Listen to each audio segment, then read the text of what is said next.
kabutihan. Amen! Hallelujah!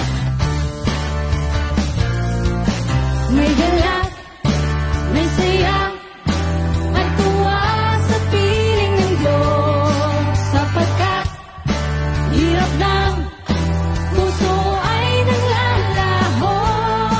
May awit, may sayaw, at papuri para sa Diyos, na hatid ng pusong pinagpala niyang lubos.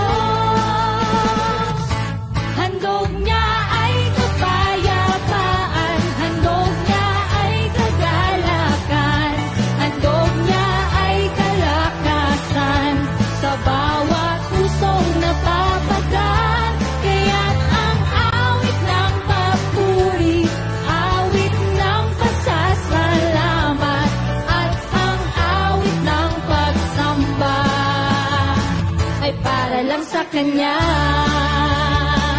Hallelujah! Minsan pawitin natin ang may galak. May galak, may saya, may tuwa sa piling ng Diyos, pagkat hirap ng puso ay naglalaho. May awit, may sayaw, at papuri para sa Diyos, na hatid ng pusong pinagtala niyang lubos. Handog niya ay kapayapaan, handog niya ay kagalakan, handog niya ay kalakasan sa bawat pusong napapagaan. Kaya't ang awit ng papuri, awit ng pasasalamat, at ang awit ng pagsamba ay para lang sa Kanya. Minsan pa, handog niya ay kapayapaan, handog niya ay kagalakan, handog niya ay kalakasan sa bawat pusong napapagaan. Kaya't ang awit ng papuri, awit ng pasasalamat, at ang awit ng pagsamba ay para lang sa Kanya.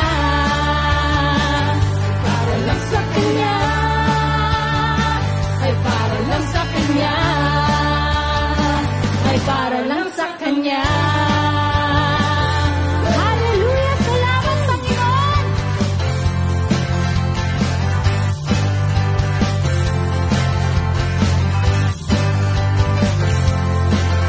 Kailangan ko ay pag-ibig mo, o Diyos, sa buhay kong ito. Ang kagalakan mo ay kalakasan ko, ikaw ang nais ko. Ikaw lamang ang pupurihin, ang pangalan mo'y dadakilain. Wala na sa'yong maihahambing, ang awit ko'y iyong dinggin. Langit ang aking nadarama sa tuwing kapiling ka.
nadarama.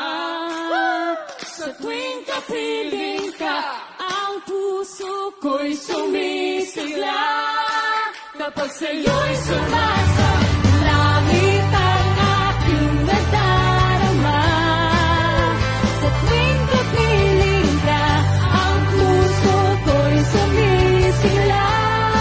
Kapag sa'yo'y sumasamba. Hallelujah! Salamat, Panginoon! Napakabuti mo sa aming mga buhay! Hallelujah! Woo! Purihin ka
Dakilang Diyos, pinupuri ka namin at sinasamba sa mga oras na ito. Tunay Ama na ang iyong kabutihan ay patuloy mong pinaparanas sa iyong mga anak. Tunay Ama na ikaw ay walang katulad. Ikaw ang aming Ama na hari ng mga hari at Panginoon ng mga Panginoon. Sa mga oras na ito, O Diyos, kami po ay nagpapasalamat na muli kami iyong tinipon upang sumamba sa iyong banal na pangalan. Narito kami ngayon, mag-aaral ng iyong mga banal na salita. Gawin mo kaming karapat-dapat sa aming pagsamba ngayon. Linisin mo po ang karumihan ng aming puso at kaisipan. Patawarin mo po kami sa aming mga kasalanan. Buksan mo po ang aming damdamin na maging handa sa pagtanggap ng iyong mga banal na salita. Hindi lamang nawa namin marinig ang iyong mga salita, kundi higit sa lahat ito'y susundin namin sa aming mga buhay. Ama, itago mo po sa iyong likuran ang iyong lingkod na maghahatid ng iyong mensahe sa araw na ito. Tanging kalwalhatian at pag-ibig mo ang siyang masalamin sa kanyang mga salita. Sa iyo po namin ipinagkakatiwala ang gawain ito. Katagumpayan at pag-ibig mo ang siyang patuloy na maranasan ng bawat tao na makaririnig na iyong salita. Hinihiling po namin ang lahat ng ito sa ngalan ni Jesus na aming tagapagligtas. Amen.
Isang mapagpuri at mapagsambang araw po sa ating lahat, mga kapatid, sa pananampalataya.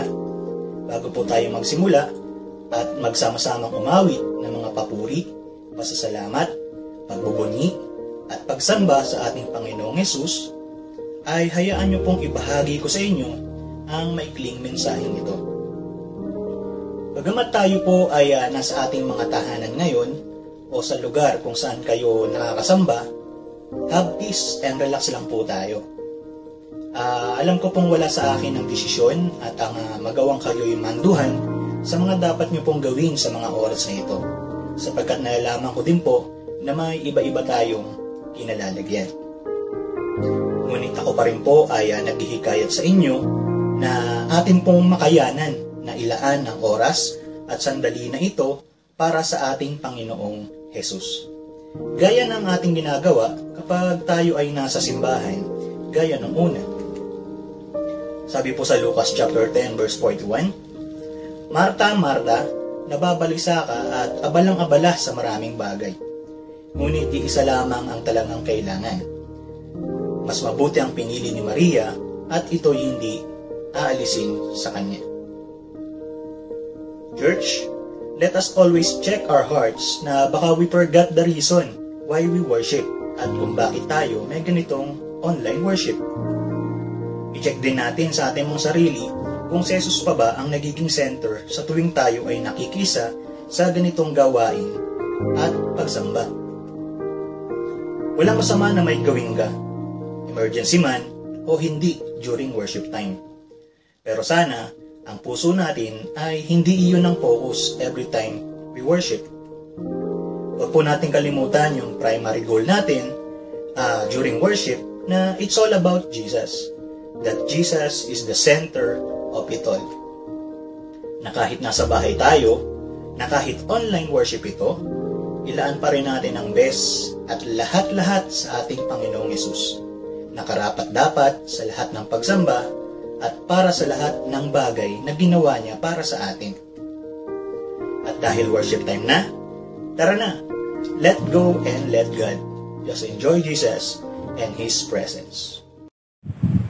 Ayan, so isang magandang umaga po sa inyong lahat mga kapatid. Ayan, tunay nga po na ngayong araw ay linggo at masaya po kami dahil kasama po namin kayo na sama-sama po natin itataas at iahayag yung pasasalamat po natin at papuri natin para sa Panginoong Diyos. Pero church, bago po tayo mag-start, gusto ko pong i-share sa inyo to. Alam ko po, nakilala niyo po si Abraham.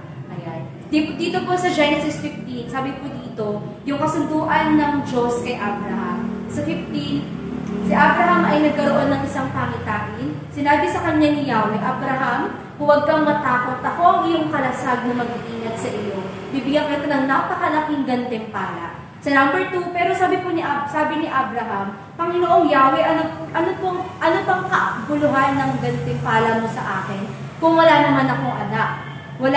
Ayun, sabi po ni Abraham yun. Tapos next po, ayan, sabi po ni Yahweh, hindi isang alipin ang iyong magiging tagapagmana, kundi ang sarili mong anak na ang magmamana.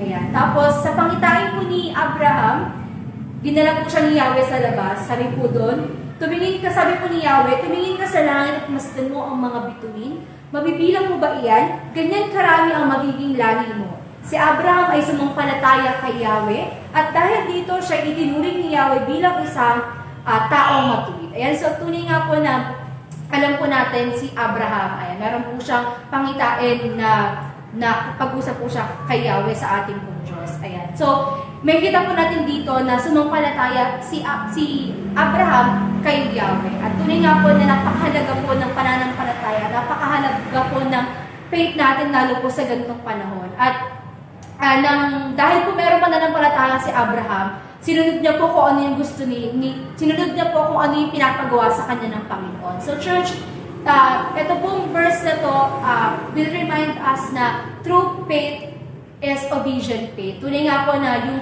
totoong pananampalataya ay magbubunga ng pagsunod sa ating Panginoong Diyos. Ang totoo pong pagpapala ay magpapasakop sa ano po yung kagustuhan ng Lord sa buhay po natin. Dahil ayun po yung pananampalataya po natin. At sabi nga din po dito, si Abraham po, hindi pa po niya nakikita di ba po? Hindi pa po niya pwede niya po maisip na totoo kaya na magkakaroon ako ng anak, di ba po? Pero dahil po meron siyang pananampalataya, kahit hindi pa po niya nakikita, siya po ay naniniwala. Ganun din naman po tayo, may mga panalangin po tayo, may mga gusto po tayo sa buhay natin na hindi pa po natin nakikita, pero dahil naniniwala po tayo sa Panginoong Diyos, alam po natin na darating po yung tamang panahon na ito po ay makikita natin. Sabi po sa John 20 verse 29, mapalad ang mga naniniwala kahit hindi nila nakikita. Ayan. So mapalad po tayo, church, dahil nakilala po natin yung Panginoong Diyos at kahit hindi po natin nakikita yung Diyos, tayo po ay naniniwala. Ayan, tunay nga po na anuman po yung sitwasyon, anuman po yung panahon, tunay nga po na hanggat meron po tayong paniniwala, pananampalataya sa Panginoong Diyos, ay hindi po tayo dapat matakot sa kung ano man po yung mga pwedeng mangyari sa atin. Tunay nga po na yung pananampalataya natin, patuloy po tayo na merong pag-asa, patuloy po tayo na naniniwala at kumakapit sa ating Panginoong Diyos. Ayan, so lahat po tayo ay maging reminded na ang tunay po na pananampalataya ay nagbubunga ng pagsunod sa ating Panginoong Diyos. Kaya naman, church, ngayon pong araw ng linggo, tayo pong lahat ay sama-samang magsamba at pumalakpak para po sa ating Panginoong Diyos. Purihin po natin ang Diyos, dakilain po natin siya ngayong araw. And church, sama-sama po natin purihin at sambahin ang ating Panginoong Diyos. Let's declare na wala pong katulad ng ating Panginoong Diyos. There is no song we could sing to honor the weight of your glory. There are no words we could speak to capture the depth of your beauty. Jesus, there's no one like you. Jesus, we love you, never adore you. There's no one like you. Jesus, we love you,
ba para sa ating Panginoong Diyos.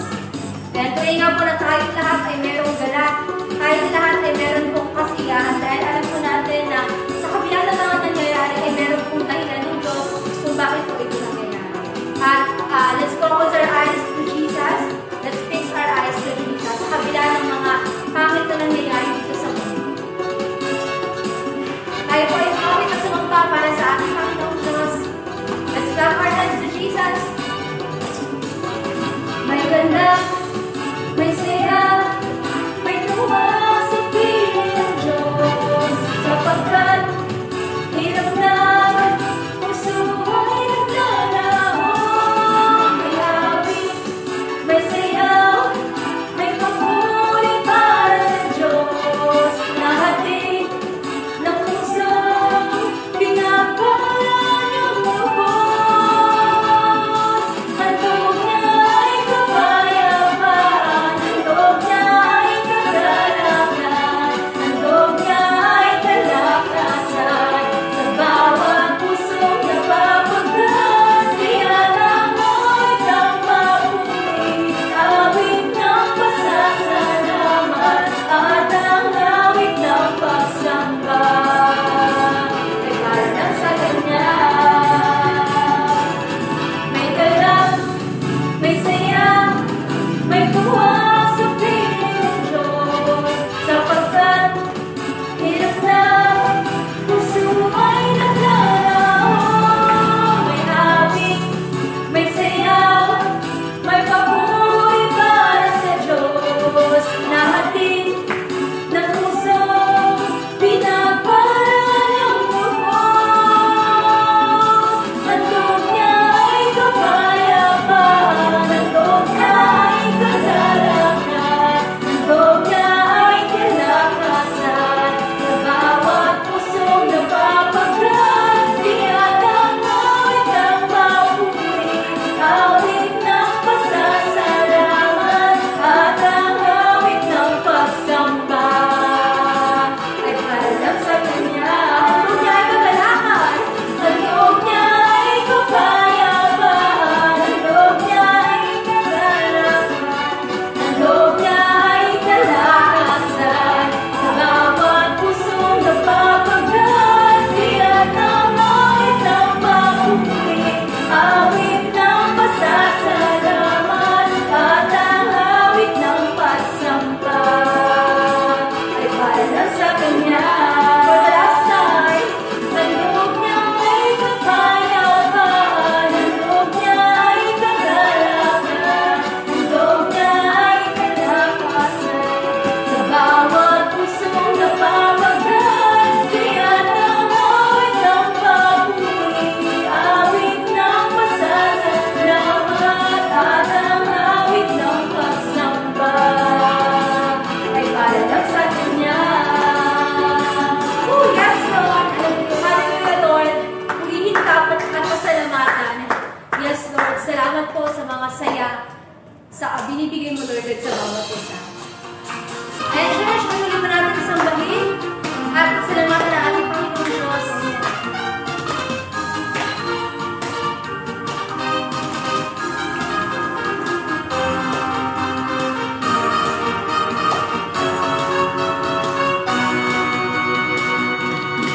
Sumigaw sa galaw ang lahat ng nilalang.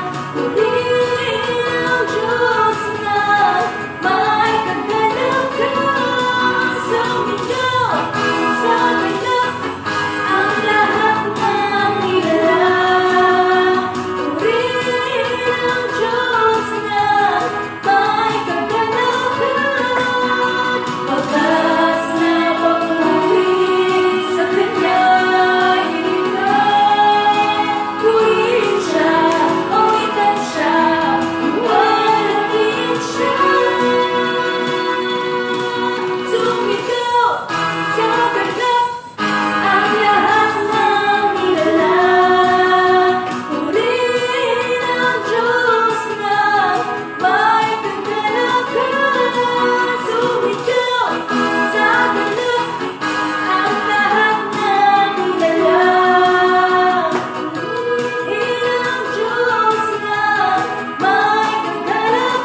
Pasalamat.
Isang mapagpalang umaga po ang sumaatin. Tayo po ay patuloy at ipagpapatuloy po natin ang pagsamba sa ating Diyos na buhay sa pamamagitan naman po ng pakikinig ng kanyang banal na mensahe, ng kanyang pong banal na salita.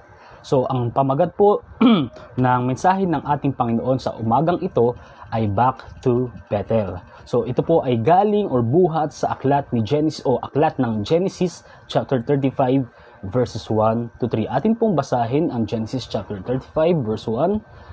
Then God said to Jacob, "Arise, go up to Bethel and dwell there, and make an altar there to God, who appeared to you when you fled from the face of Esau your brother." Verse 2. And Jacob said to his household and to all who were with him, "Put away the foreign gods and are among you. Purify yourselves and change your garments." And verse 3, "Then let us arise and go up to Bethel, and I will make an altar there to God, who answered me in the day of my distress, and has been with me in the way which I have gone." So purihin po ang Panginoon sa pagkabasa ng kanyang salita. Tayo po muna ay dumulog at manalangin sa ating Diyos na buhay. Let us pray po. Dakilang Diyos, aming Ama, maraming salamat sa magandang umaga na pinagkaloob mo sa aming buhay.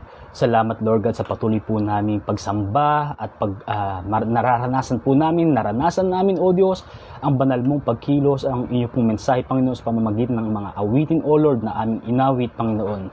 Ngayon, Lord God, mararanasan po namin ang banal mong presensya sa pamamagitan po naman ng iyong banal na salita. Dalangin po namin at hinihiling sa iyong banal na Espiritu, Lord God, na kami ay iyong lukuban, Panginoon, na banal mong Espiritu. Mabuksan nawa, O Lord, ang aming kaisipan, ang aming puso, Panginoon, para sa iyong mga banal na salita, Panginoon, sa umagang ito. Dalangin po namin ang iyong pagkilos at patuloy, Lord God, na blessings, O Lord, spiritual blessings, ang siyang sumaamin, O Lord God, at magabayan po kami habang kami, Lord God, ay nakikinig at nagbubulay-bulay ng iyong banal na pangaral sa aming mga buhay. Maraming salamat po, O Diyos, sa iyong papuri pa sa salamat sa pangalan ng iyong anak na si Jesus, kalakip, Lord God, ng iyong banal na Espiritu. Tayo pong lahat ay magsabi ng Amen. So once again, ang mensahe po ng ating Panginoon ay pinamagatang Back to Bethel, na galing nga po ito sa Genesis chapter 35 verse 1 to 3 or verses 1 to 3. So bago po natin patuloy na pagbulay-bulayan at i-discover kung ano po yung nakapaloob sa mensahe ng ating Panginoon, may paalala po muna ako. Ito nga po, lahat po tayo ay ine-encourage na mag-participate po sa pagsagot or pagbibigay ng komento sa mga katanungan or pagbibigay ng ating sariling reflection sa mensahe po ng ating Panginoon. Ang mensahe po ng ating Panginoon ay may 3 puntos at sa 3 puntos na yon ay may 3 simpleng katanungan na tumutukoy sa ating personal na experience sa ating Panginoon. At ayun po yung nais po nating malaman. Ayun po yung nais nating ma-testify ng bawat isa sa ating nakikinig sa umagang ito, na maikomento po natin yung mga experiences natin sa ating Panginoon. At mai-reflect natin sa ating buhay yung kaganapan sa buhay ni Jacob, na kung saan siya po yung character or Bible character dito sa ating binasang talata. And of course, hindi mawawala syempre ang banal na Panginoon, ang ating pagkilos ng ating banal na Diyos. Sapagkat ang Diyos ang nagbigay ng conviction kay Jacob, ang Diyos yung nagbigay ng utos kay Jacob. Sa verse 1 pa lang, nabasa po natin ang sinabi ni Yahweh na si Jacob ay dapat bumalik sa Bethel.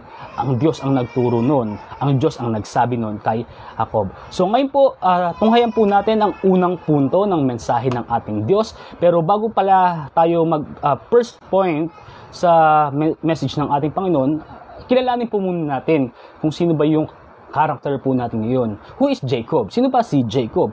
May mga pictures lang po akong sinearch at isinama po rito sa ating PowerPoint presentation.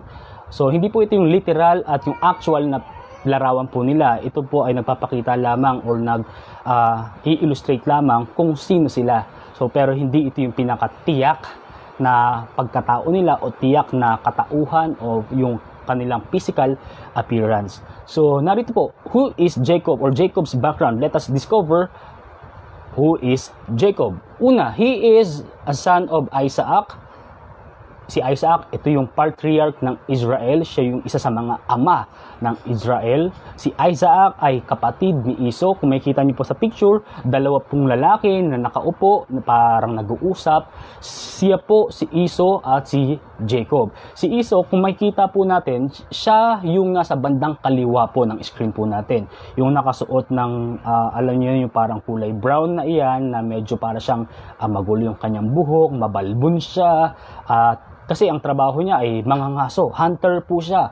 Samantalang sa kabilang banda, sa bandang kanan po natin, siya po si Jacob, na kung saan, ayun nga, yung description niya ay hindi katulad ni Jacob, ni Iso. Si Iso ay mabalbon, si Jacob ay kabaliktaran niya, makinis yung kanyang balat, no? So, malinis, maayos, hindi siya amoy lalaki, hindi siya amoy pawis. Samantalang si Esau, ito yung amoy gubat, amoy hayop na kanyang hinahunt. So, ikalawang picture po, si Jacob po ay nilinlang ang kanyang ama at syempre yung kanyang kapatid na si Esau. So, eto si Isaac yung matanda, medyo bulag na siya sa that time, malabo na yung kanyang paningin, kaya naman naisip ni Jacob na linlangin ang kanyang ama at yung kanyang kapatid upang mapunta sa kanya yung blessings, yung anointment ng kanyang ama na ipapasa sana sa kanyang anak na si Esau. Pero si Rebecca, yung kanyang ina, gusto na mapunta yung blessing na ito kay Jacob. Kaya ang ginawa ni Rebecca, yung kanyang ina, naggawa sila ng plano. Ganitong gawin natin, anak. Magpanggap ka na ikaw si Esau, magsuot ka ng mga balahibo kasi balbon si Esau, ikaw makinis ka, suot mo yung mga kagamitan niya, damit niya para mangamoy Esau ka. So, ibig sabihin, eto, nilinlang niya ang kanyang ama at nilinlang niya ang kanyang kapatid. Siyempre, bilang kapatid na nalinlang, si Esau ay galit na galit at hinahunt ngayon si Jacob. Kaya ang ginawa ni Jacob sa utos at sa payo ng kanyang mahal na ina ay magpakalayo-layo. Pumunta sa malayong lugar na hindi siya makikita ni Esau, sapagkat na pag nakita siya ni Esau, maaaring sa sobrang galit ni Esau, siya ay magawan ng hindi maganda. Kaya itong picture na ito ay naglalarawan sa pag-alis ni Jacob palayo sa kanyang tahanan, sa kanyang mga magulang at palayo of course sa kanyang kapatid na si Esau. At habang siya ay naglalakbay, si Jacob, siya ay napagod at nagpahinga. At sa kanyang pagpapahinga, dito niya po na-encounter ang ating Panginoong si Yahweh. Na-encounter niya sa pamamagitan po ng panaginip. At ang panaginip pong ito ay yung may hagdan na may nag-aakyatang mga anghel at mga nagbababa ang mga anghel. At sa tuktok ng hagdang ito, naroon si Yahweh. At dito po ibinigay ni Yahweh ang kanyang mga pangako para kay Jacob. Dahil kalooban ni Yahweh ang kaganapan sa buhay ni Jacob. So maraming bagay yung nangyayari sa ating buhay na akala natin ay hindi magiging maganda ang resulta, pero ito ay niloloob ng Diyos, ito ay nasa plano ng ating Panginoon, ito yung tinatawag nating banal na plano ng Diyos sa ating mga buhay. Kaya mga kapatid, tunghayan po natin at saksihan po natin yung mga banal na plano ng Diyos sa ating buhay. Basta manatili tayo sa presensya ng ating Panginoon, mararanasan po natin yung kanyang banal na plano, banal na presensya sa mga buhay po natin. So ayan po yung kaunting background ni Jacob, no? At eto nga pala yung lugar na to ay pinangalanan niyang Bethel. So ayan yung lugar na pinangalanan niya dahil dito niya nakatagpo ang ating Panginoon na ang kahulugan ng Bethel ay the house of God. Na kung saan nga yung lugar na ito na kanyang pinagpahingahan, dito niya rin tinatag yung pundasyon, yung tawag nito, yung bato na hinigaan niya, at ito ay dineclare niya na itong lugar na to ay Bethel. Na ang pangalan ng lugar niyan dati bago maging Bethel ay Luz. So ayan po. So tunghayin na po natin yung tatlong punto ng mensahe ng Panginoon na nakapaloob sa story ng buhay ni Jacob. So, unang point po, or first point po natin, the call to Jacob to go back to Bethel. Sa verse 1, kung babalikan po natin yung verse 1, ano po ang sabi rito ng ating Panginoong si Yahweh? Then God said to Jacob, arise, go up to Bethel and dwell there. So, pinababalik siya ng ating Panginoong si Yahweh, pabalik sa lugar ng Bethel, and make an altar there to God who appeared to you when you fled from the face of Esau, your brother. So ayan po yung pangyayari. Pinabalik siya ng ating Panginoong si Yahweh. God calls wanderers to return. So tinatawag ng Diyos ang mga, sabihin natin yung lumihis ng landas, yung lumayo sa presensya ng Panginoon. Tinatawag ng Diyos, God is calling us back to place of dedication. He calls us back to the places of dedication. Kasi noon, di ba, very dedicated tayo sa mga ministries, sa gawain, patungkol sa Panginoon. Higit sa lahat, dedicated tayo sa ating personal growth para sa ating Panginoon. Malaman natin yung kalaliman ng pag-ibig ng Diyos. Dedicated tayo sa ating devotion, pero may pagkakataon sa buhay natin, yung dedication na yun ay lumihis ng landas. Kaya naman ngayon, mga kapatid, tinatawag tayo ng Panginoon na muli tayong bumalik sa dedication po natin para sa ating Panginoon. He calls us back to places of commitment. Dati, napakalalim, alam yun, malalim ang pundasyon ng ating commitment, pero dahil sa kaganapan sa mga panahon ngayon, sa pandemic, nagkaroon ito ng pananamlay, nagkaroon po ito ng kapaguran, at nagkaroon po ito ng sinasabi nating marupok na commitment, at nawala yung lalim ng commitment natin sa ating Panginoon. Kapatid, tinatawag ka ng Panginoon upang muling manumbalik sa kalaliman ng iyong commitment. So, God, He calls us to return to Him. Tinatawag po tayo ng ating Panginoon upang manumbalik. Ano pa ba yung mga bagay na nawala sa ating buhay? Marahil tayo mismo o yung pagkatao natin, yung buong tayo ay lumihis sa Diyos. Kapatid, tinatawag ka ng Diyos upang manumbalik sa Kanya. Tinatawag ka ng Diyos upang muling maranasan ang Kanyang presensya. Tinatawag ka ng Diyos sa landas at sa yapak ng ating Panginoon. Kung tayo ay nadiskaril, tinatawag tayo ng Diyos upang muling maiset ang ating mga paa, maiapak natin ang ating mga paa sa yapak ng ating Panginoon. Kung hindi naman yung buong pagkatao natin, yung buong nating pananampalataya ang nadiskaril, may mga ilang maliliit na bagay sa ating buhay na nadiskaril. Ayun nga yung mga nabanggit ko, katulad ng ating dedication. Although patuloy tayo sa paglakad sa ating Panginoon, sa presensya ng ating Diyos, ngunit nawala naman yung ating dedication, kapatid, tinatawag ka ng ating Panginoon. Nawala naman yung ating commitment, kapatid, tinatawag ka pabalik sa lugar kung nasaan ka nararapat. Nawala yung ating pag-ibig na sinasabi ng ating Diyos, mahalin mo ang iyong kapwa, ang iyong mga kaaway. Kung nawala iyon, kapatid, tinatawag ka ng ating Panginoon pabalik sa Kanyang plano. So maraming bagay na tinatawag ang Diyos sa buhay mo. Nais lamang ng Diyos na magpasaliksik ka ng iyong puso sa Kanya upang malaman mo kung ano ba yung mga bagay na nadiskaril sa buhay mo at yung mga bagay na nadiskaril na yun na lumihis ng landas sa plano ng Diyos. Kapatid, tinatawag ka ng ating Panginoon. So, nung si Jacob ay tumakas na o nagpakalayo-layo na sa kanyang pamilya, sa kanyang magulang, sa kanyang kapatid, ayun nga, naghinip siya, napagod siya, kaya nagpahinga siya, naghinip siya patungkol sa hagdan na may nag-aakyatang mga anghel at nagbababa ang mga anghel, at sa tuktok nito naroon ang ating Panginoong si Yahweh, at dito binigay ng Diyos, God gave him His promises to Jacob. So ano yung mga pangako ng Diyos kay Jacob? Ito po, ang sabi ng Panginoon ay ito, I will give you your descendants that land. I will give you that land to your descendants. Ikalawa, I will be with you and keep you wherever you go. Ikatlong pangako, I will bring you back to this land. At yung ikaapat, I will not leave you until I have done what I have spoken to you. Itong apat na pangakong ito nakagigilalas na marinig na pangako ng Diyos para kay Jacob. Pangako ng Diyos na ito pong apat na ito at lahat ng mga pangako niya ay kanyang tinupad. Mga pangako ng Diyos na hindi lang niya binanggit sa kanyang salita, ngunit higit sa lahat, ginawa ng ating Panginoon.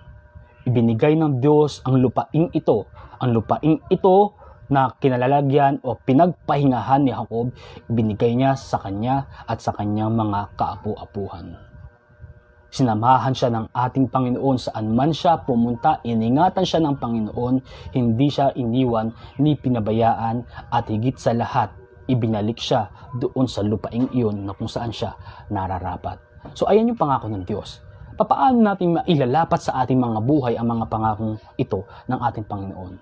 So maaari nating mailapat ito sa ating mga personal na buhay kahit hindi naman ito directly sinabi ng Panginoon sa atin dahil ito ay para kay Jacob. Ngunit ang mga pangakong ito ay maaari pa rin po nating maranasan at maaari nating maranasan ito kung tayo po ay mananatili sa banal na presensya ng ating Panginoon at masasaksihan po natin yung mga kagilagilalas at kamanghamanghang pagkilos ng ating Diyos sa ating mga buhay. Mararanasan natin yung pag-iingat ng Diyos sa ating buhay. And I think and I know, naranasan nyo na po kung papaano kayo iningatan, kung papaano tayo iningatan at iniingatan pa ng ating Panginoon. Naranasan natin na muli tayong ibalik ng Diyos sa kung saan dapat tayo naroon. Yung tinatawag na backsliding, ikaw ay nakaranas na lumayo, ngunit naranasan mo rin naman kung gaano ka kamahal ng Panginoon at muli kang iniligay sa liwanag. Personal experience ko po, naranasan kong lumayo sa Diyos. Halos taon na kong lumayo sa Diyos. Ngunit naranasan ko rin naman kung papaano at gaano kalaki ang pag-ibig ng Diyos sa akin at muli niya akong nilagay sa kanyang presensya, sa kanyang pag-ibig, sa kanyang landasin. Naranasan ko po iyon. Naranasan kong magpakalayo-layo.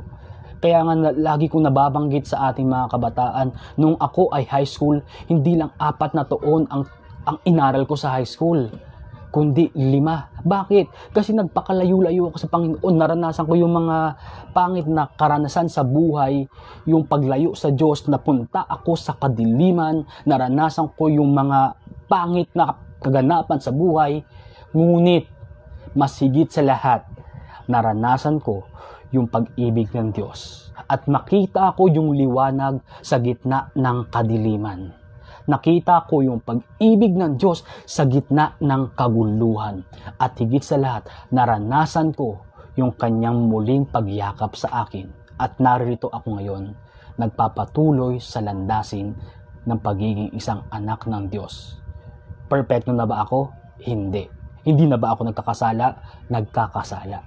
Ngunit patuloy ko pong nararanasan ang pag-ibig at katapatan ng Diyos. Kaya kapatid, kung ikaw ay may karanasan, madilim na karanasan sa buhay mo, tandaan mo, mas makapangyarihan ang liwanag ng Diyos kesa sa kadiliman ng buhay mo. Kung ikaw ay nakagawa ng kamalian, kasalanan sa harapan ng Panginoon, kapatid, mas malawak ang pag-ibig at kapangyarihan ng Diyos at kanyang pagpapatawad. Palagay mo ba hindi kayang patawarin ng Diyos ang nagawa mong kasalanan? Nagkakamali ka. Kayang-kaya niya kahit anong kasalanan pa man yan, kayang-kaya ng Diyos patawarin iyan. Kahit sobrang dilim ng buhay mo, kayang-kaya ng Diyos paliwanagin iyan. At ayan ang nais po nating maranasan. Ayan po yung nais nating masaksihan bilang mga lingkod ng Diyos, bilang mga anak ng Diyos na minsang lumayo sa kanyang presensya at minsan na maranasang muli ang kanyang banal na presensya. Ayan po yung unang punto ng mensahe ng Diyos, kung paano tinawag ng Diyos si Jacob pabalik sa kanyang Bethel. Tayo, mararanasan natin kung paano tayo muling tinatawag ng Diyos pabalik naman sa ating dating kalalagayan. Na nung una na tayo nakakilala, uhaw na uhaw tayo sa presensya ng Lord, no? May schedule yung ating Bible study, pero kahit wala tayong schedule sa araw na yun, pumupunta tayo sa church. Bakit? Kasi naghahanap tayo ng presensya ng Lord. At doon, hinanais ng Diyos na muli kang ihatid, muli kang ibalik.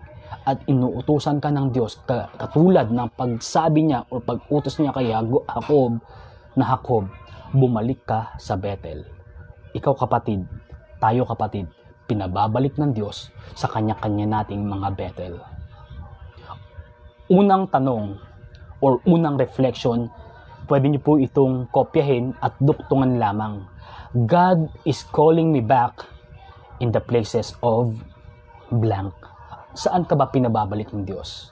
God is calling me back in the places of His presence, or sa pag-ibig ng Diyos, or sa pag-ibig natin sa kapwa, or sa dedication natin sa ministry, places of our dedication or commitment sa ministeryo ng Lord, i-copy mo lang to at duktungan lang yung blankong iyan at paki-comment na lamang po sa ating comment box. Okay, ikalawang punto po ng mensahe ng ating Panginoon. Ikalawang punto ng message ng ating Lord, the conviction that caused Jacob to go back to Bethel. Una, yung call. Second is the conviction. When we say conviction, ito po sa Tagalog translation ay yung matatag na paniniwala. Inutusan siya sa verse 1 ng ating Panginoong si Yahweh at mayroon siyang matatag na paniniwala, pananampalataya sa utos ni Yahweh. Kaya naman, sa quotation nito, sa number 1, sabi rito, conviction brought action. Ano yung mga naging action ni Jacob? Kung babalikan po natin yung verse 2, basahin po natin. Sabi rito, and Jacob said to his household and to all who were with him, put away the foreign gods that are among you. Purify yourselves and change your garments. So tatlong bagay po yung naging action dito ni Jacob. Tatlong bagay. Ano po yung mga bagay na yun? Una, to put away the strange gods. I-set aside natin ito. Iwan natin itong mga pinaniniwalaan nating mga Diyos-Diyosan. Marahil marami tayong pinaniniwalaang Diyos-Diyosan. Wala man tayong libulto sa bahay, wala man tayong mga larawan ng mga Diyos-Diyosan, baka meron tayong mga Diyos-Diyosan pa na hindi natin naalalaman na ginagawa na pala natin siyang Diyos or Diyos-Diyosan sa ating buhay. Kung meron kang mga collections, baka mamaya ayun na pala yung ginagawa mong Diyos-Diyosan. Dahil para sa iyo, banal ito, dapat ito, untouchable, walang sino man ang pwedeng gumamit nito, walang sino man ang pwedeng humipo dito, ako lang dapat. Baka may ganun ng pangyayari sa buhay mo na ayun na pala yung nagsisilbi at nagiging Diyos-Diyosan ng buhay mo. At sinasabi ng Diyos, iwan natin iyan. I-release natin iyan. So, ano yung conviction sa atin, yung magiging conviction natin, at sa conviction na to, ano po yung mga magiging action natin, kagaya ng naging action ni Jacob. Jacob put away the strange gods. Ikalawa, sabi niya, be clean. Mag-purify tayo ng sarili po natin. Maging malinis tayo sa harapan ng Panginoon. At yung ikatlo, change your garments or change your clothes. Ayun po yung tatlong action na ginawa ni Jacob. Sa ating mga buhay, marahil magiging iba yung maging action natin kapag nakaranas tayo ng conviction ng ating Panginoon. Marahil tayo ay manikluhod sa Diyos, lumuha sa Diyos, at mag-confess sa Kanya ng ating mga nagawang kasalanan, because ito yung action na maaari natin magawa dahil nakaranas tayo ng conviction ng ating Panginoon. Nagkaroon tayo ng matatag na pananampalataya, na paniniwala na sa kabila ng kadiliman ng buhay mo ay kaya kang paliwanagin ng Diyos, kayang patawarin ng Diyos ang mga nagawa mo. At dahil sa matatag na paniniwalang iyon o pananampalatayang iyon, nagkaroon ka ng aksyon. Lumuhod ka sa harapan ng Diyos, umiyak ka sa Diyos at humingi ka ng tawad. At ayun yung maaari natin magawa. Yung kay Jacob, yung tatlong bagay na ito. At sa buhay natin mga Kristiyano, what are the strange things in the lives of us or of believers? Una, strange plans. Ikalawa, strange attitudes. Ikatlo, strange words. Ikaapat, strange goals. Ikalima, ito medyo fit na fit sa atin ngayon.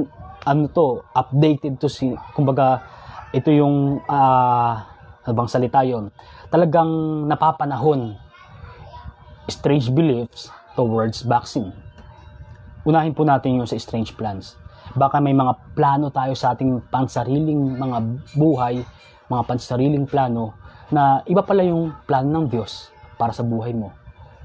So kung may plano ka at may plano ang Diyos, bitawan mo yung planong iyan. At sundin mo kung ano yung plano ng Diyos sa buhay mo. Yung attitude natin, baka nagbago na yung attitude natin, na noon ay mapagkumbaba tayo, ginagalang natin ang kahit sino at sino mang nakakasalamuhan natin. Hindi natin tinitignan kung sino tayo, bagos tinitignan natin kung sino yung Diyos na nagmahal sa atin. Kaya naman towards sa ating mga nakakausap ay nagagalang din natin sila. Baka mamaya nagkaroon ka ng strange attitude na or negative attitude. iwan mo po iyan. Strange words. Baka mamaya niyan may mga salita ka nang lumalabas sa bibig mo dahil sa tagal ng panahon na iba't ibang tao ang iyong nakakasalamuha at kakaunting Kristiyano na lamang ang iyong nakakasalamuha at mas maraming unbelievers ang iyong nakakasalamuha. Baka mamaya nagkaroon na ng hindi magandang mga pananalita na lumalabas sa ating bibig. Iwan mo iyan. Yung goals natin, kasabay ng ating plans, mga plano sa buhay, baka hindi ito yung goal ng Lord para sa iyo. Magpasiyasat ka sa ating Panginoon. Alamin mo ang kalooban ng Diyos sa buhay mo. At kung itong goals na ito ay hindi kalooban ng ating Panginoon, iwan mo yan. Hanapin mo ang kalooban ng Diyos.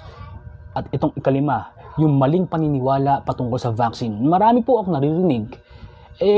Pastor Edmar, ito bang vaccine ay makaka-apekto sa pagiging Kristiyano ko? Kasi nabanggit mo kanina, strange things in the lives of believers. So, ito ba ay makaka-apekto sa pagiging Kristiyano ko? Yung vaccine na yan, yung likido na nakalagay sa syringe, makaka-apekto ba yun sa pagiging Kristiyano ko? Yung liquid na yun, yung syringe, yung pagtusok sa'yo, hindi makaka-apekto sa pagiging Kristiyano mo. Ang makaka-apekto ay yung paniniwala mo. Bakit? Maraming Kristiyano ngayon at marami akong nakakausap at nariringgan na ganito ang kanilang paniniwala. Ay, kapag ikaw ay sinaksakan ng syringe o ng likidong iyon na nasa loob ng syringe, 666 yan. Magiging member tayo ng 666. Mali po. Kapag sinaksakan ka niyan, magiging zombie ka. Magkakaroon tayo ng maling kaisipan na at masisiraan tayo ng bait. Magiging zombies tayo. Maling paniniwala. At sa maling paniniwalang iyon, naaapektuhan yung ating pananampalataya. Naaapektuhan yung ating buhay bilang Kristiyano.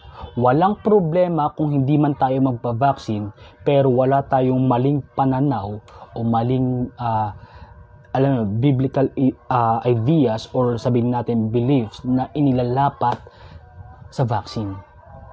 Pag sinaksakan ako, magpapamember ako sa 666, mali po. Pag sinaksakan ako ng likidong yan, hindi ako makakapunta sa langit. Yung likido ba ay mas makapangyarihan kaysa sa pag-ibig ng Diyos? Kaysa sa buhay ni Jesus na binigay niya, inalay niya sa cross? Mas makapangyarihan yung likidong nakaloob sa syringe kaysa sa buhay ng ating Panginoon na kanyang inalay para sa iyo? Hindi po. Mas makapangyarihan higit sa lahat at higit sa anuman ang buhay at ang dugo ng ating Panginoong Hesukristo. Kaya walang anumang makapuputol sa presensya ng Diyos, sa kaligtasang ginawa ng Diyos sa buhay mo. Dahil kung kayang putulin ng syringe ng vaccine, yung kapangyarihan ng Diyos, yung ginawang pagliligtas ng Diyos, magkanya-kanya na tayo. Kasi wala pala yung Diyos natin, mahina. Syringe lang ang sakalam. Sabi nga ng mga kabataan, syringe lang or vaccine lang ang sakalam. Vaccine lang ang malakas. Kasi nagawa ng vaccine na putulin yung kapangyarihan ni Jesus sa cross, yung kanyang kaligtasan na inaalay sa atin.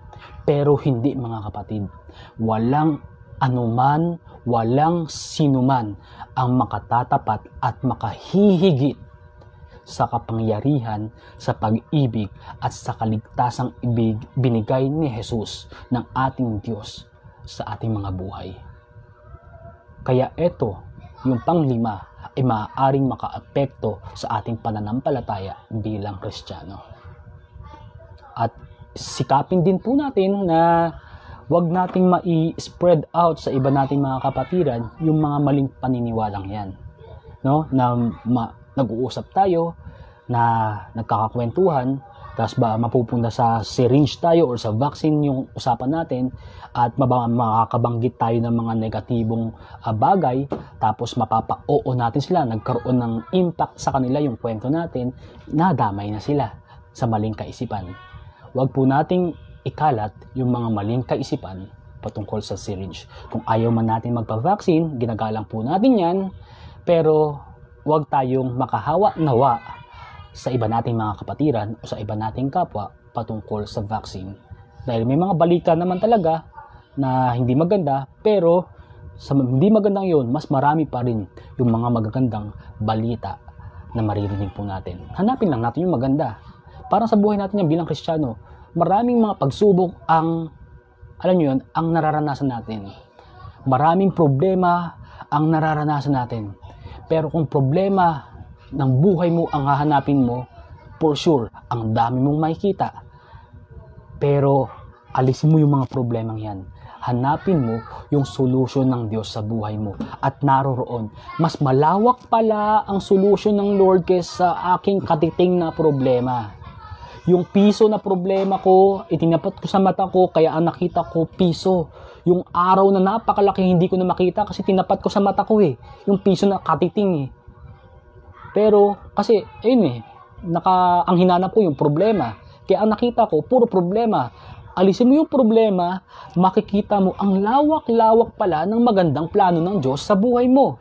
Ang lawak-lawak pala ng magandang plano, ng magandang solusyon ng Diyos sa buhay mo. At ayun po ang hanapin po natin. Ang plano ng Diyos sa ating mga buhay. Ikalawang reflection or katanungan para po sa ating kalagitnaan, are you convicted about the strange things in your life? Ikaw ba ay nagkaroon ng matatag na paniniwala mga patungkol sa mga hindi magagandang bagay sa iyong buhay? Kung oo, what are the strange things in your life? Ano-ano ito? Ito ba ay attitude mo? Ito ba yung mga plano mo sa buhay? Mga maling salita na lumalabas na sa bibig mo? Mga goals mo na hindi pala goals ng Lord para sa iyo? At yung mga maling paniniwala, kaisipan patungkol sa vaccine? Ano-ano, marami po yan. At iba-iba po tayo dyan. Marahil may ilan na magiging magkaparehas, pero marami sa atin na iba-iba ang pinabibitawan sa atin ng ating Panginoon. Ano ba yung mga pinabibitawan sa iyo ng ating Panginoon? Si Jacob, binitawan niya yung 3 bagay. Binitawan niya yung 3 bagay na ito. Sa'yo, ano po ba yung mga strange things in your life na dapat mong bitawan upang masalo mo ang plano ng Diyos, upang masalo mo ang pagkilos ng Diyos? Ayan po yung ikalawang katanungan. I-reflect po natin sa ating mga buhay at yung reflection na yan, i-share po natin sa ating live stream po ngayon, sa comment box po natin, upang kung ilan sa mga kapatiran natin mabasa ang iyong testimony, baka magkaroon ito ng mabuting impact sa kanila at maranasan din nila ang pagkilos ng Diyos katulad ng naranasan mo sa mga oras na ito. Ikatlong bagay po o ikatlong punto ng mensahe ng Lord, ito po yung panghuli sa lahat, the consecration. Una, calls. Ikalawa, conviction. And right now is the consecration. The consecration of Jacob's heart as he returns to Bethel. So, ito po yung quotation sa verse 3. Let us arise and go. So, kung yung conviction ay matatag na paniniwala or pananampalataya, etong consecration ay matibay na paninindigan. Pag sinabi natin consecration ay related lagi ito sa church, related lagi ito sa simbahan. Halimbawa na lamang po yung consecration natin about bread and wine during ng ating Last Supper. Ito po, sa tingin ng iba, ito ay simpleng wine lang or simpleng katas ng ubas at simpleng tinapay lang. Pero pagdating sa atin, meron tayong consecration or matibay na paninindigan na itong mga to ay sumisimbolo sa dugo ni Kristo at sa katawan ng ating Panginoong Jesucristo. And that is the word consecration. So, kay Jacob, meron siyang matibay na paninindigan. Kaya nga naman, ito yung kanyang naging desisyon. Ito yung kanyang naging declaration sa kanyang buhay. Ito nga, let us arise and go. And syempre, according to the Bible scholars, Jacob's declaration or consecration is better than the prodigal's resolution. Mas mainam daw yung naging consecration or declaration ni Jacob kaysa yung sa naging declaration and resolution ng prodigal son. Naalala po ba natin yung story ng prodigal son? Yung meron siyang ama na mayaman, kinuha yung kanyang mana at nagpakalayo-layo, naubos yung kanyang mana, naging mahirap siya at hanggang sa dumating yung punto na kumakain na lamang siya ng pagkain ng mga baboy at dumating din yung puntong ito na nag-decide sa sarili niya na muling bumalik sa kanyang ama. Kung naaalala niyo po yan, pagpalain po tayo ng ating Panginoon. At according sa mga Bible scholars, mas malalim daw, hindi ko sinasabing hindi malalim yun kundi mas malalim lang yung naging consecration ni Jacob. Bakit? I-compare natin. Una, yung prodigal son, ang sabi niya lang rito, yung declaration niya or consecration niya, I will arise and go. Ginamit niya yung pronoun I. Ibig sabihin, personal declaration. Siya lang ang nag-declare nun para sa kanya. Pero pagdating kay Jacob, ang sabi niya ito, let us arise and go. And it is considered as public declaration. Dahil hindi lang ito para sa kanya, para din sa mga nakapaligid sa kanya. At ito po, nagkaroon ito ng impact hindi lang sa kanya, kundi sa mga nakapaligid sa kanya. At sila ay bumalik sa kalooban ng ating Panginoong Hesukristo. Sabi nga po rito, consecration made Jacob to worship. He built an altar for the Lord. So yung matibay na paninindigang ito ay ang naghatid kay Jacob para sumamba sa ating Panginoon. During ng ating Last Supper, yung matibay na paninindigan natin, ito yung naghahatid sa atin upang alalahanin na may katawan si Christ na nabayubay sa cross, may dugo si Kristo na tumagas sa cross, alalahanin ang ginawang kadakilaan ng ating Panginoong Hesukristo. Iyon yung consecration natin. At doon sa pamamagitan ng consecration natin about sa Last Supper, na i-worship natin siya, na idadakila natin ang pangalan ng ating tagapagligtas na si Hesukristo. At ito po, third question or third reflection sa ating mga buhay. What would be your heart's consecration? Ano po ba yung matitibay na paninindigan mo sa buhay mo bilang Kristiyano?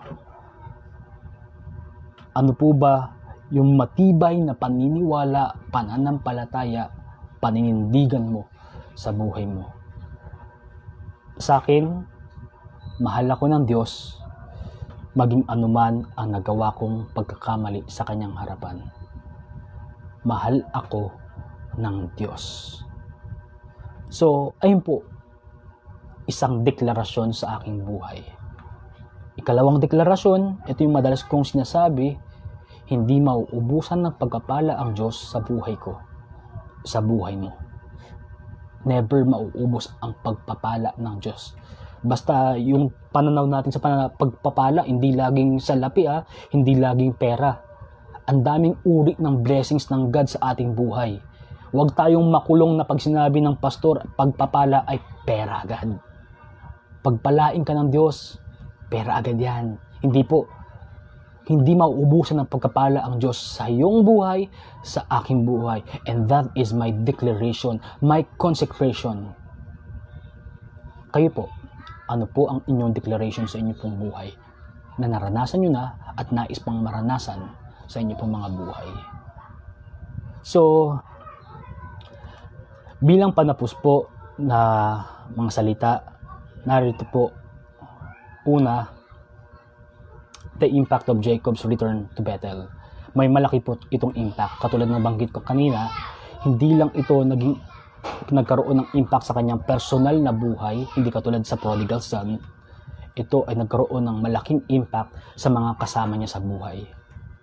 Kabaligtaran ito kung negatibo ang ikakalat natin. Kung negative naman ang ikakalat natin, may impact din po yan na negatibo sa ating mga kapatiran o sa kapwa po natin.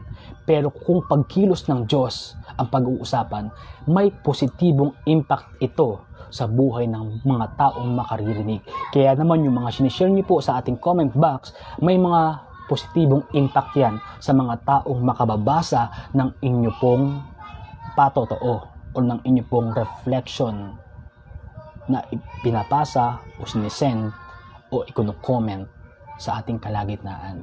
Kaya ini-encourage po natin na bawat isa sa atin ay mag-participate sa pagkokomento kung ano ang mga naranasan natin para sa Panginoong Hesukristo. Ikalawa, come back to your Bethel. Ano po ba yung mga Bethel sa buhay mo na nawala sa iyo at tinatawag ka ng Diyos upang manumbalik ka doon? Ikatlo pong conclusion, God is calling you back to your Bethel. And responding on God's calling will impact others for God. So, iba-iba yung Bethel ng ating buhay. Iba-iba yung lugar na kung saan tinatawag tayo ng Panginoon. Yung sitwasyon na kung saan tinatawag tayo pabalik sa kung anong sitwasyon meron tayo para sa Diyos. Tinatawag po tayo ng ating Panginoon. God is calling us. God is going to convict us. At yung consecration natin for God, inawa maranasan po natin at ma-declare po natin. Tayo po'y manalangin. Dakilang Diyos, aming Ama, maraming salamat Lord sa iyong dakilang mensahe, sa isang napakagandang mensahe Lord God, na kung saan nagmumulat at nagmulat ng aming kaisipan, nagpapalakas ng aming paniniwala, ng aming pananampalataya, na sa kabila ng kadiliman ng aming buhay ay kaya mo itong mapaliwanag. Na sa kabila, Lord God, ng mga malalalim na sugat ng aming puso ay kayang-kaya mo ito, Lord God, paghilumin. Na sa kabila, Lord God, ng aming mga kamalian, mga kasalanan ay kayang-kaya mo itong patawarin. Kaya Lord, maraming salamat sa iyong dakilang pag-ibig sa aming buhay na aming pong naranasan. Salamat Jesus. Salamat aming Ama Yahweh. Salamat banal na Espiritu na kami Lord God ay kinikilusan mo at tinatawag mo na muling bumalik sa kalooban mo Panginoon. Kaya Lord God, patuloy mo pong ipakita ang liwanag mo, ang iyong pong landas sa buhay ng bawat isa sa amin na nakikinig, na nakiisa sa gawaing ito, upang makita po namin ang lugar, ang sitwasyon, ang presensya mo na kung saan nais po namin bumalik sa pagsamba sa iyong dakilang ngalan. Lord, salamat Panginoon, at patuloy Lord God, pinupuri ka namin at pinasasalamatan sa umagang ito. Sa iyo po Lord God ang papuri, ang pasasalamat at pagdakila sa banal na pangalan ng iyong anak na si Jesus, kalakip Lord God ng banal mong Espiritu. Amen, amen, and amen. So mga kapatid, nais po nating patuloy na maranasan ang Diyos, at panalangin ko na maranasan mo nawa ang ating Panginoon, ang kanyang presensya, at manumbalik nawa tayo sa kalooban ng ating Diyos. God bless you, pagpalain tayo ng Diyos, at muli magandang umaga.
At ngayon, mga kapatid, kagalakan ang sumainyo. Magpatuloy kayo sa paglago, maging masigla kayo, magkasundo kayo, mamuhay kayo ng may kapayapaan at mapasain niyo ang Diyos ng pag-ibig at ng kapayapaan. Pangalawang Korinto 13, versikulo 11.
reason. I just think about my Jesus.